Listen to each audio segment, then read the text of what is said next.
Ya, kita ke informasi yang terpopuler yang pertama. Letusan gunung berapi besar di Tonga memicu kerusakan signifikan di negara tersebut. Ibu kota Nuku'alofa diterjang tsunami setinggi 1,2 meter dan tertutupi debu dari letusan.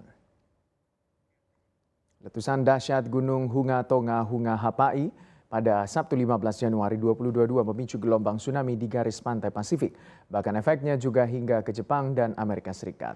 Dikutip dari AFP, gelombang setinggi 1,2 meter melanda sepanjang pantai Pasifik Jepang yang berada di Pulau Amami, Oshima di selatan Jepang. Tsunami dengan ketinggian 0,9 meter juga melanda pantai timur Hokkaido dan wilayah barat daya Kochi serta Wakayama. Letusan Gunung Api Tonga juga memicu gelombang setinggi 1,74 meter di Canaveral, Chile. Di sepanjang pantai Pasifik dari Alaska, Amerika Serikat ke Meksiko juga terlihat gelombang dengan intensitas yang lebih kecil.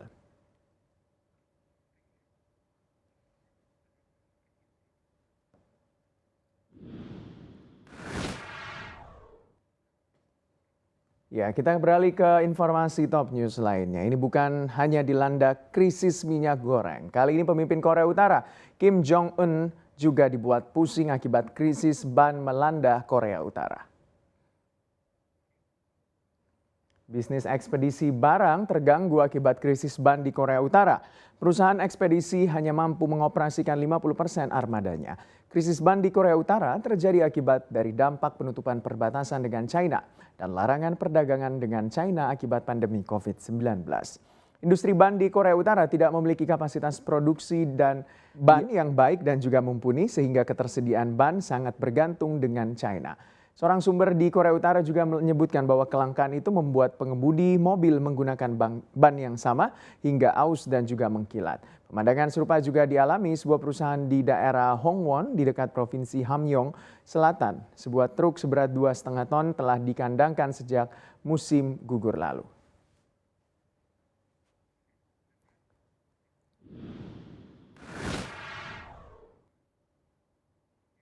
Ya, kita ke informasi selanjutnya mengenai bagaimana peningkatan jumlah kasus COVID-19 dari varian Omikron terus bertambah di Indonesia. Data menunjukkan kini terdapat 700 lebih kasus COVID-19 varian Omikron. Kasus COVID-19 varian Omikron di Indonesia mayoritas berasal dari pelaku perjalanan luar negeri serta terdapat juga akibat transmisi lokal. Penambahan kasus terbanyak terdapat di wilayah ibu kota DKI Jakarta yang menjadi klaster provinsi terbesar. Data dari Dinas Kesehatan Provinsi DKI Jakarta juga menunjukkan terdapat 725 kasus COVID-19 varian Omikron hingga Jumat 14 Januari 2022. Sebanyak 75% dari kasus atau 545 orang merupakan pelaku perjalanan luar negeri. Sementara 180 lainnya berasal dari transmisi lokal. Pemerintah sudah menyiapkan strategi penanganan, mulai dari rencana pemberian paket obat bagi penderita gejala ringan, sedang, dan berat, agar bisa mengurangi angka rawat inap di berbagai rumah sakit. Pemerintah juga telah memperpanjang masa PPKM Jawa Bali hingga 24 Januari 2022 mendatang.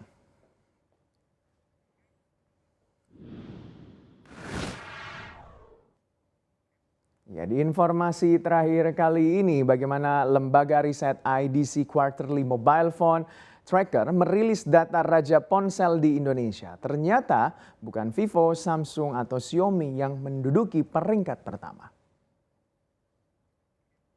Produsen ponsel Oppo baru-baru ini berhasil menjadi vendor smartphone terbesar dari sisi pengiriman di kuartal 3 2021. Oppo juga berhasil memimpin di pasar smartphone low-end atau handphone di kisaran harga 1,4 juta rupiah hingga 2,8 juta rupiah. Di peringkat kedua terdapat Vivo yang berhasil naik ke posisi runner-up karena mampu meningkatkan penjualan offline dan mempertahankan ketersediaan produknya di pasar. Vivo bisa masuk ke segmen ultra low-end karena produk Y1S turun hingga di bawah $100 Amerika serta mengambil peringkat kedua di segmen low-end dengan seri Y. Sementara itu, Xiaomi berada di peringkat ketiga. Xiaomi turun peringkat akibat adanya kendala pasokan dan juga persediaan yang ketat. Namun Xiaomi masih memimpin untuk segmen kelas menengah atau ponsel yang berada di kisaran harga 2,8 juta rupiah hingga 5,7 juta rupiah.